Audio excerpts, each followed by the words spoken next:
Welcome back po sa Agri sa Agri. Ngayong episode, talaga namang mukhang mga gold bars ang ating mga tinapang bangus dito. Talagang golden brown at parang pwede mo nang isangla dahil talagang gold na yung itsura nila. Sa napakagandang quality po ng another produktong Pilipino na ipapadala na rin daw sa iba't ibang panig ng Pilipinas at umabot na rin sa ibang bansa. Nakakaenganyong kumuha na ng kamatis at kanin na may toyo sa usawan, diretso na tayong kumain.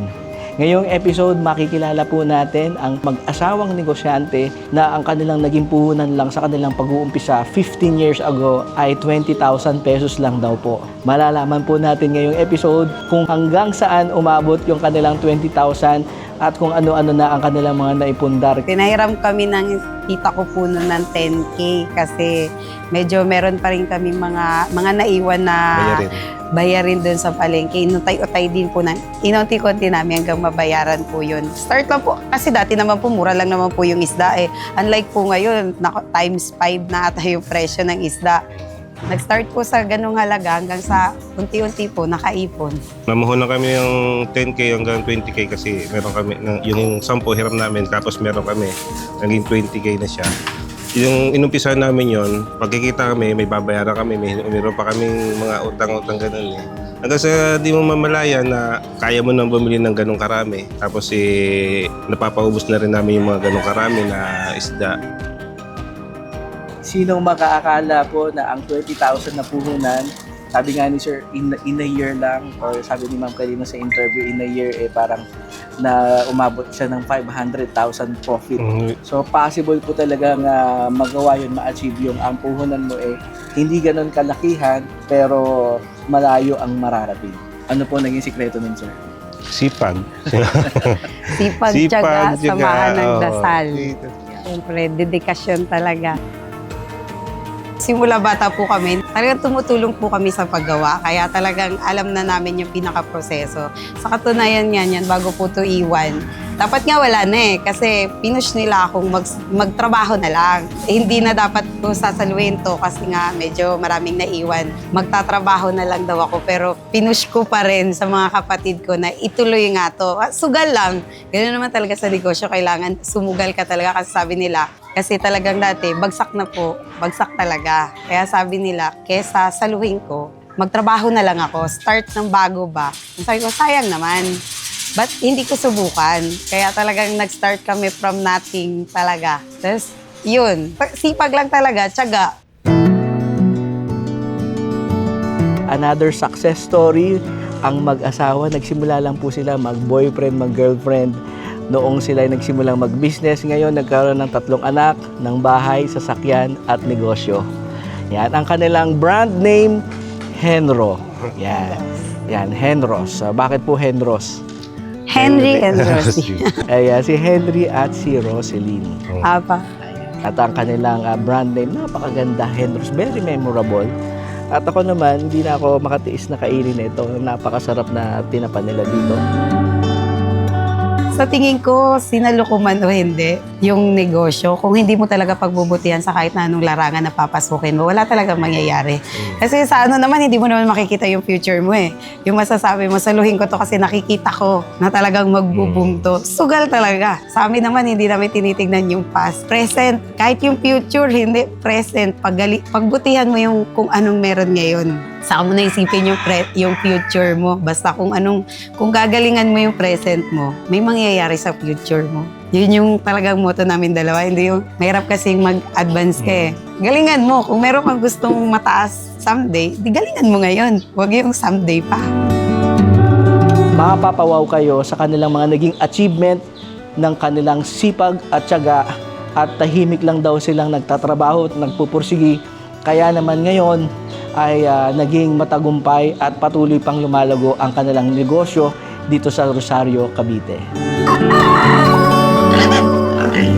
Don't forget to like and subscribe. Ayun o, ngayong episode, matatakam kayo dahil ang ating tatalakayin naman ay sa paggawa ng tinapa at daing. At kung naghahanap po kayo ng supplier ng inyong masasarap na tinapa daing kung kayo ay nasa iba't ibang panig ng Pilipinas, ma'am? Hanggang saan ba umaabot ang inyong mga tinapa at daing? Worldwide na. May umaabot na US, Canada, Taiwan, Korea, Japan. Marami na rin pong mga nagdadala pasalubong or paninda. Ayan. So, talagang malayong-layo na rin ang narating at malayo-layo pa rin ang gustong puntahan. No, sir? Ang mga tanong ng ating mga kababayan lagi, sabi nila hindi daw nagwo-work yung business na kayo ay mag-asawa. Mag-aaway kayo. Totoo ba yun, sir? Hindi totoo. nasa inyong dalawa yan, nasa pagsasama yung dalawa yon, pati yung communication yung dalawa. Talagang laging kung trabaho, focus kayo dalawa sa trabaho. Yung maliit na bagay, hindi pinag-aaway, yung pinag-uusapan yun. Ayun, no? So, yun po ang proof. Sila po ang isa sa talagang very blessed sa kanilang negosyo na sinasabi na nila is a very humble beginning, no? Ang kanilang puhunan, magkano yung starting na puhunan nyo noon, ma'am? 20,000 pesos. At alamin nyo kung hanggang saan umabot ang kanilang 20,000 pesos sa negosyo ng pagtitinapa at daing.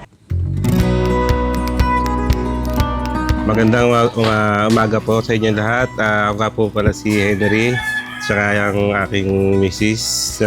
Ako nga po pala si Rosie at ito po ang aming munting tapahan, ang Henros. Ang pinakaano po talaga namin product dito is tinapang galunggong, tinapang bangus, tinapang salinyase o mas kilala po bilang tinapang salinas, tapos daing na galunggong. Yun lang po yung mga product na ginagawa namin dito. Yung tapahan po talaga, nag-start po sa parents ko po, gumagawa na po talaga sila ng tinapat daing. Then kami po, mayang maliliit pa, tumutulong na rin po sa kanila hanggang sa nag-retire na nga sila, nawala yung mother ko. Kaya hindi na po nagano yung tapahan nila. Ako na po yung nag-continue na magtinda ng tinapa. Tapos yun, nakilala ko po siya sa, pinapupwestuhan din po namin sa palengke. Tapos kami na po yung nag-continue nito since 2011. 2011. Yun po, nagpuna, nangungupahan lang kami hanggang sa nakapagpundar kami ng sarili naming tapahan. Dati wala naman po talaga kaming sariling pagawaan na ganito eh. Nagre-renta lang. Nagre-renta lang kami dyan sa mga dyan sa labas. Nakikigawa lang kami. Hanggang sa yung lumakas yung bentahan ng tinapa, daing, yun nakaipon. Tapos may nag-offer na baka gusto ko na bumili ng ganito yung lupa. Yun, paano naman na nakapundar kami. Tapos una namin ginawa nun, yung gawin namin tapahan. Yung gawa ng tinapa, ganyan dahil. Kasi mas inuna namin yung business. Kasi doon kukunin mo yung yung ipapanggastos mo eh. Kasi tatayuan mo agad ng bahay. Kaya yun, mas inuna namin yung business namin. Tapos saka yun, sunod-sunod na. Nakapagpatayo na rin kami ng bahay, nakabili na sasakyan. Nung lumakas talaga yung namin. Focus lang talaga sa business, sa ganun. Henros po, ako lang po talaga nag-isip noon kasi derived from the name Henry and Rosie. Kaya po naging Henros. Yung sa panlasa po gawa, siya na po nag-ano nun kasi inaayos niya lang talaga yung paggawa ng mga tinapatay. Yung proseso naman ng tinapang salinas noon at sa ngayon, wala namang pinagkaiba. Kasi minsan, nagkakaiba lang kasi pag minsan siguro napapasobra sa alat, gano'n. Kaya minsan yung customer natin nagreklamo na sabi, ba't ang iba yata lasa? Yung sobra alat. Ibig sabihin, hindi natimpla ng ayos. Kaya yun lang ang pagkaiba. Pero yung proseso, simula noon hanggang ngayon, pareho lang.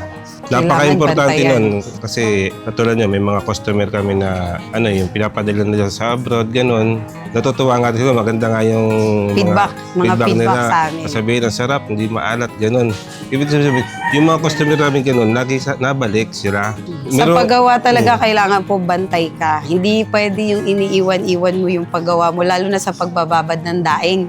Aalat kasi yan eh, kaya talagang lahat ng mga gumagawa, focus talaga sa ginagawa nila. Bawal yung iwan mo lang dyan yung alis ka na kasi hindi natin masabi yung weather.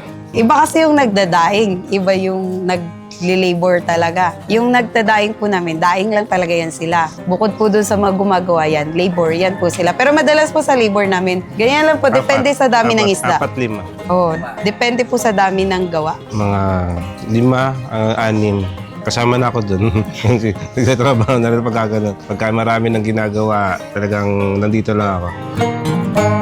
Halos kami lang dalawa. May taong siguro, kukuha lang kami ng isa. Ganun, para lang may mga kausong ganun. Ako po kasi nagtitinda nun. Siya ang gumagawa dito. Doon ako sa palengke. Ako yung nagtitinda ng mga kalakal. Wala pa kasing online nun eh. Talagang focus lang sa palengke. Gawa niya, tinda ko. Ganun po yung Tapos, ikot lang.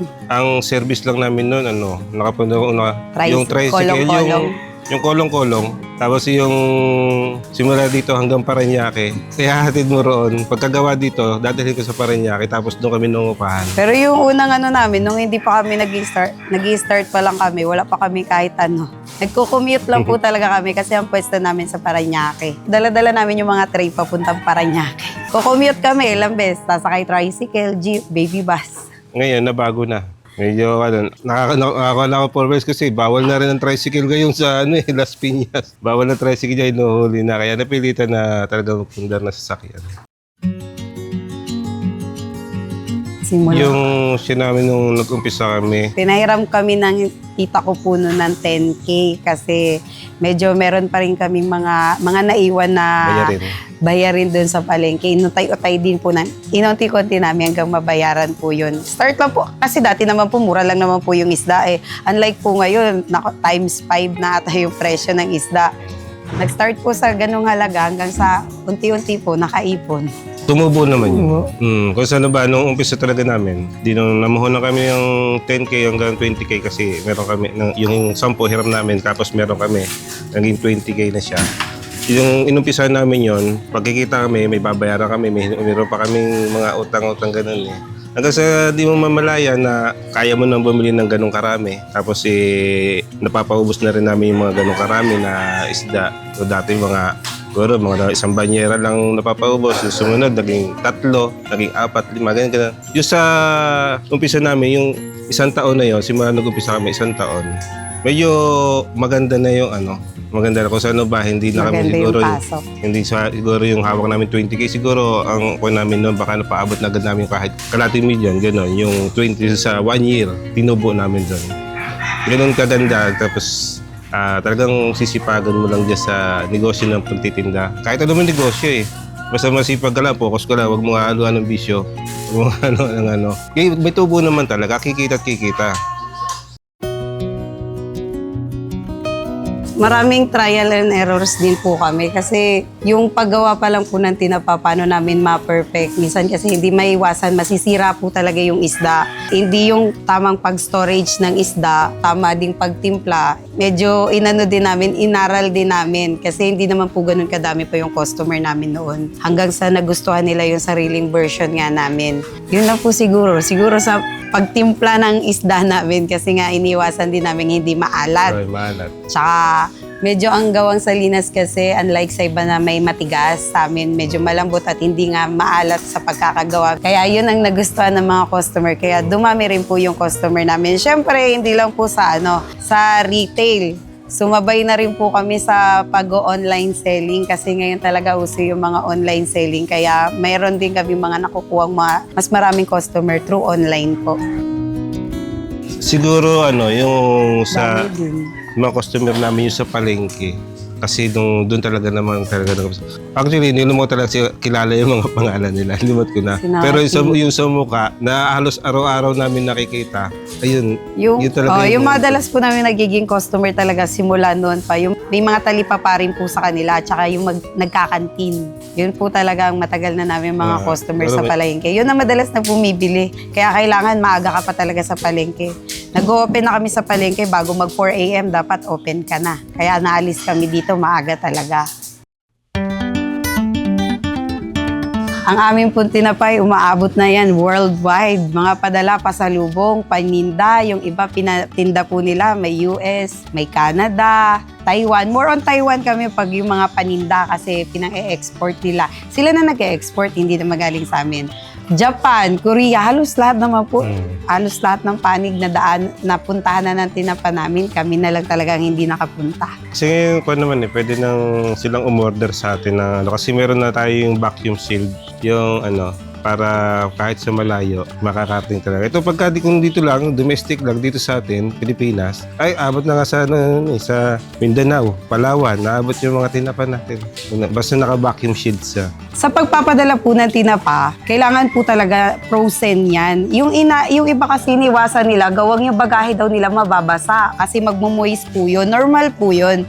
Pero pinaka-safe po talaga, lalo na po pagawang tinapang salinas dahil hindi yan maalat, masisira po talaga yan. Bago po natin ibiyahe, kailangan po talagang nasa freezer yan. Mas okay kung mga 2 days. Mga 2 days nyo po ilalagay sa freezer. Then pag nilabas nyo po yun na frozen, babalutin nyo lang po ng kahit na anong papel para lang po ma-absorb yung moist nun. Mas safe po kasi yun kahit sabihin mo 2 days po siyang nasa biyahe. Safe na safe pong darating yung mga paninda natin. Especially po yung daing. Kasi yung daing natin sariwa po yun eh. Unlike po sa tinapa na process na siya, naluto, mas mahaba po yung buhay niya. Kaya mas okay po kung i-freezer po talaga siya bago ibiyahe.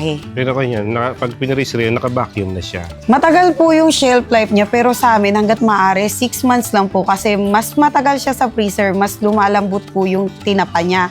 Parang hindi na po siya ganun kasarap malinamnam kainin kaysa dun sa sariwa.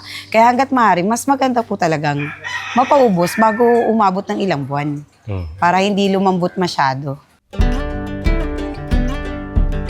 Simula bata po kami, hindi naman, talagang tumutulong po kami sa paggawa. Kaya talagang alam na namin yung pinaka-proseso. Sa katunayan nga yan, bago po ito iwan, dapat nga wala na eh. Kasi pinush nila akong magtrabaho na lang. Hindi na dapat ko sasaluhin to kasi nga medyo maraming naiwan. Magtatrabaho na lang daw ako. Pero pinush ko pa rin sa mga kapatid ko na ituloy nga to. Sugal lang. Ganun naman talaga sa negosyo. Kailangan sumugal ka talaga kasi sabi nila, kasi talagang dati, bagsak na po. Bagsak talaga. Kaya sabi nila, kesa saluhin ko, magtrabaho na lang ako. Start ng bago ba?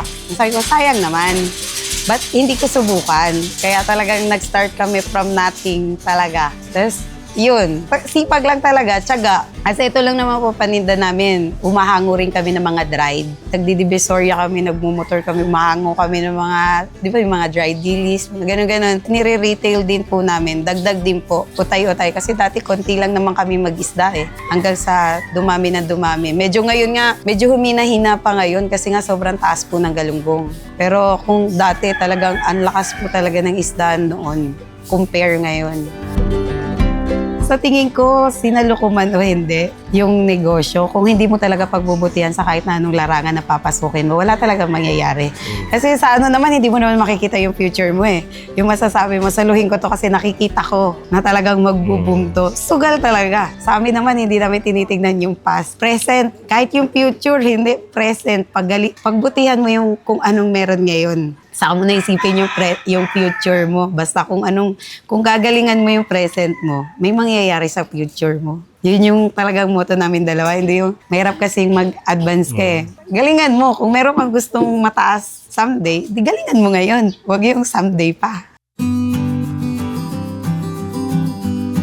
Siguro yung first na 1 year namin, kami lang talaga. Tapos nung nagka-baby kami noon, mga 3 years pa bago kami nagka-baby noon. 2014. Kaya kahit pa paano nagka-baby kami, Kapag-ipon. handa na kami noon. Hindi na ganun kahirap sa amin na yung feeling namin na buhay yung sustentuhan yung bata, ganun. Kaya kaya na namin.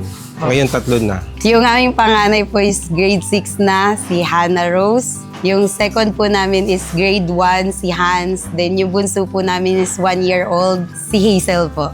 Pinapa-experience na rin namin sa kanila minsan. Yung tinuturuan namin sila magbilad, ganyan. Yung magsalansan, ganun. Pero bihira pa. Yung panganay pa lang po kasi yung isa, pa lang yun 7 years old. Medyo mahirapan pa, pero ako 7, start naman ako.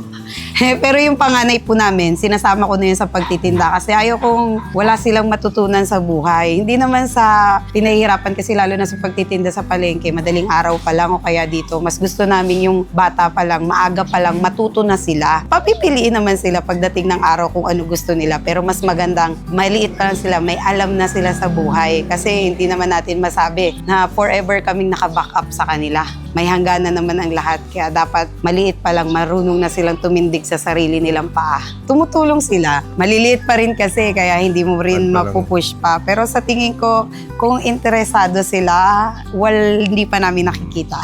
Sa ngayon, medyo maliit pa kasi sila, hindi pa rin siguro nila naano ko ano talagang para sa kanila.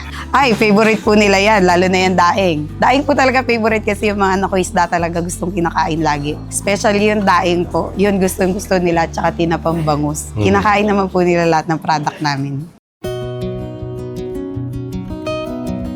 Ako dati, gulay talaga ako dito sa Parañaque. Gulay talaga paninda ko noon. Yung mga sibuyas, repolyo, gano'n, yung kumpleto. Wholesale sila ng kasi gulay. kami noon eh. Tapos rekta kami sa Divisoria. Ako naluwas, ako rin nagtitinda. Kaya mas kabisado ko yung gulay. Natutunan ko lang yung pagtitinapa. Yun nga, nung nakilala ko si Roselyn. Tapos yun nga, siyempre, yun ang trabaho niya. Ay, ako naman, yung titinda naman ako ng gulay, hindi naman sa akin yun. Sa kapatid ko yun. Gusto na ba, ako lang yung namamahala nun. Ako yung pinagkatiwalaan sa akin. Siyempre, nung sabi ko sa kanya na tutulungan ko na lang siya doon sa para kasi mag-isa lang siya na dati. Iniwan ko yung kapatid ko, nagpaalam ako. Tapos siya yung tinulong. Tapos pinag-aralan ko kung paano yung pagkuha, pagbili ng isda. Kasi hindi pwedeng basta bumili ng isda kasi pag pangit ang isda na bili mo, pag niluto mo yan, masisira siya, pababali. Pati yung pagluluto ng tinapa, ganyan, pinag-aralan ko na lahat yan. Yun Kaya din ngayon, siguro sa quality ng isda. Kasi, di ba yung amin kasi buo talaga yung mga tinapa namin.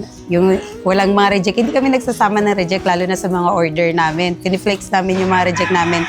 Isa rin din siguro yun, kaya binabalikan ng mga customer kasi maganda yung quality ng isda. May mga isda kasi mabibiling mura, pero hindi siya magandang tapahin. Sumasabog yung tiyan niya. Yung amin, yung medyo pricey talaga yung kinukuha namin. At least mabibigay namin yung satisfaction ng customer na gusto nila. Buong-buo talaga yung isda na makukuha nila. Hindi sira. Napansin ko nga, ma'am, yung inyong mga Bible verses doon sa inyong smoke, ano ba tawag doon? Oven ba? Tapan po. Oh. Ano yung nakalagay doon sa kabila? Yung Yun po talaga kami, mga Christian kasi kami. Talagang Kabisado kailangan niyo ba yung po, verse? hindi lahat ng verse na nakalagay doon. Ang daming verse na nakalagay doon eh. meron akong nabasa doon, ma'am, na ang pinaka-context is yung pagka masyado kang puro salita lang, Yeah, it leads yun. to poverty. Yes, Kung walang gawa. mas tahimik pero may process. At tapos meron pang isa, meron pa naalala sa Bible verse. Parang nervous tayo na tayo ngayon. Ayan, so ipa-flash ko po yung mga Bible verse doon. Talagang makikita nyo yung pinili nila is para doon sa makikilala nyo sila. Ibig sabihin, yung mga pinili nilang Bible verse na nilagay nila sa kanilang production area is makikilala nyo na agad yung personality ng may-ari ng business dahil talagang doon nakasaad na agad yung kanilang hard work na yun, silent worker, mas konti ang daldal. More Pero, on trabaho. Yeah, more on trabaho. At talaga namang in the span of how many years po? From 2011, 12. 15 years. Oh, from 11 na. Yeah, going 15. 15 years na po kayo ngayong 2026. Congratulations. Sa akin po trust your partner. Siyempre, trust na rin po kay God na lahat ay possible. Nothing is impossible. Yun lang po siguro. Sa tingin ko, tiwala lang talaga sa isa't isa. Nung madasali naman ako nun pero hindi lang halata sa akin. Alam mo, ganun yun nung nagsama kami. Laging bukang bibig ko nun. Kahit ako lang sa mag-isa sa sarili ko. Yun nga, yung hinihiling ko sa kanya na huwag kami pabayaan. Pati, yung tulungan niya kami doon sa hanap buhay namin, sa relasyon namin. Na ganun, na huwag kaming masira. Yung ganun, yung hanggang sa ngayon, wala ba, minsan nagkaaway kami, pero saglit lang yung ganun naman talaga eh. Madaling pagkasunduan yung mga bagay. Alam mo yung pagka siya may gusto, ganun, bigay, yung give and take lang. Para yung nakikita ko sa relasyon, hindi yung, yung vlogging, ikaw na lang ng ikaw. Yun ang nakakon ko rin na pag ako may gusto, naramdaman ko niya na bibigyan niya ako. Pero pag siya humiling, ganoon din. Kaya pagbibigyan ko rin siya, kailangan balance lang para tumagal yung pagsasama. Ay, sa mga viewers po ng Agree sa Agree, hello po sa inyo lahat. Maraming salamat po sa pag-feature sa amin sa show na to. Ayan, sa lahat po ng nakakakilala sa amin, hi, kaway, artista na ako, charista. Ayan po, maraming salamat. Siyempre, hindi naman po mabubuo ang Henros ng kami lang. Siyempre, at the backstage, maraming salamat sa mga sumusuporta, tumutulong sa mga pamilya namin. Siyempre, number 1 na po yung family namin na sumusuporta sa kahit na anong pasukin naming negosyo. Maraming salamat po sa inyo. Maraming salamat po sa Agree sa Agree. Maraming salamat sa pagbisita dito sa amin, sa pag-cover sa amin. Papasalamat ako kahit pa paano makikilala yung mga product namin na dahil sa Agree sa Agree. Salamat po. Yeah, in the span of 15 years, nagkaroon ng 3 anak at ngayon naman, napakaganda ng inyong bahay. May bahay pa po kami sa Dasma. Ayun, nagdahil na sa tinapa. Yes, may pundar din po namin dito. Sunod po, kasi nag-aral kayo mga bata Saka pa malilipat. At napaka-presko po na itong rooftop nila. Dito po sila nagbibilad ng mga tinapa at daing nila. At dito na rin kami, siyempre may tikiman portion. Hindi ako papayag nyo ng tikiman portion. At siguradong maiinggit po kayo. Kaya pumunta na lang po kayo sa description. Nandyan po ang kanilang Facebook page at kanilang contact details kung kayo naman ay gustong mag-resell. Abot po, pwede po silang mag-shipment sa Luzon, Visayas, Mindanao.